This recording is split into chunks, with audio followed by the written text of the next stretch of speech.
একদিকে রানওয়েতে ডানা মেলার অপেক্ষায় থাকা বিমানের ইঞ্জিনের গর্জন, যেখানে ১৪ বছরের রুদ্ধ দুয়ার খুলে যাওয়ার আনন্দ।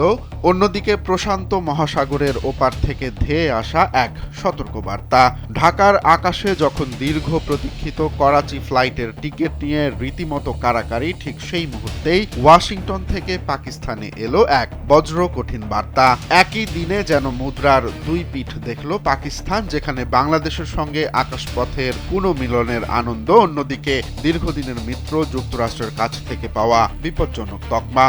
দেশের মানুষের দৃষ্টিশক্তিকে সুরক্ষিত রাখার প্রত্যয় নিয়ে এলো সেফ এলইডি লাইট।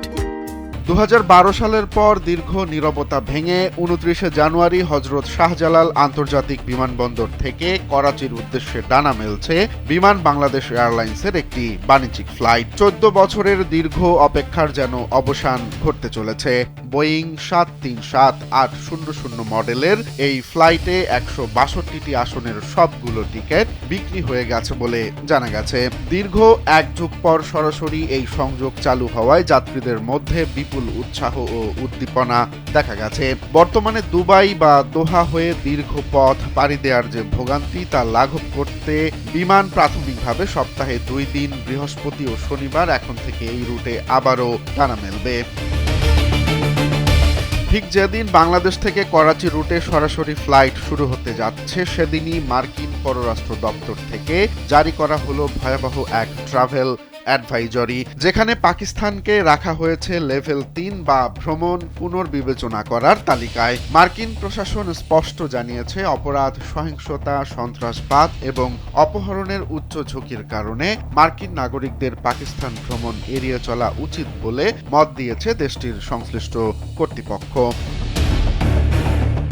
অ্যাডভাইজরিতে বিশেষভাবে খাইবার পাখতুনখোয়াকে রাখা হয়েছে লেভেল ৪ বা একেবারেই ভ্রমণ করবেন না তালিকায়। সেখানে হত্যা চেষ্টা ও অপহরণের ঘটনা নিত্য নৈমিত্তিক হয়ে দাঁড়িয়েছে বলে দাবি করছে ওয়াশিংটন। এমনকি পাকিস্তানি বংশোদ্ভূত মার্কিন নাগরিকদেরও সতর্ক করা হয়েছে। বলা হয়েছে, বিনা অনুমতিতে কোনো প্রতিবাদ সভায় যোগ দিলে তাদেরও পড়তে হতে পারে আইনি জটিলতা বা আটকের মুখে। মার্কিন এই সতর্ক বার্তায় সম্ভাব্য লক্ষ্যবস্তু হিসেবে বাজার, শপিং মল, বিমানবন্দর ও পরিবহন কেন্দ্রগুলোর কথা আলাদাভাবে উল্লেখ করা হয়েছে।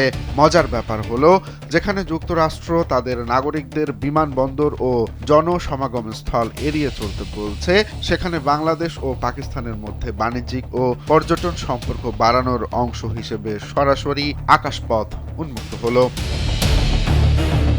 এখন প্রশ্ন হলো, মার্কিন এই কঠোর অবস্থান কি দীর্ঘ প্রতীক্ষিত এই রুটের যাত্রী সংখ্যায় প্রভাব ফেলবে, নাকি দীর্ঘ ১৪ বছরের বিচ্ছিন্নতা কাটিয়ে নতুন এই সেতু বন্ধন সব নিরাপত্তাহীনতাকে ছাপিয়ে যাবে?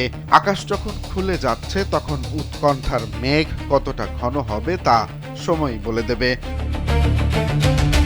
রোমান্স তালুকদার, কালবেলা।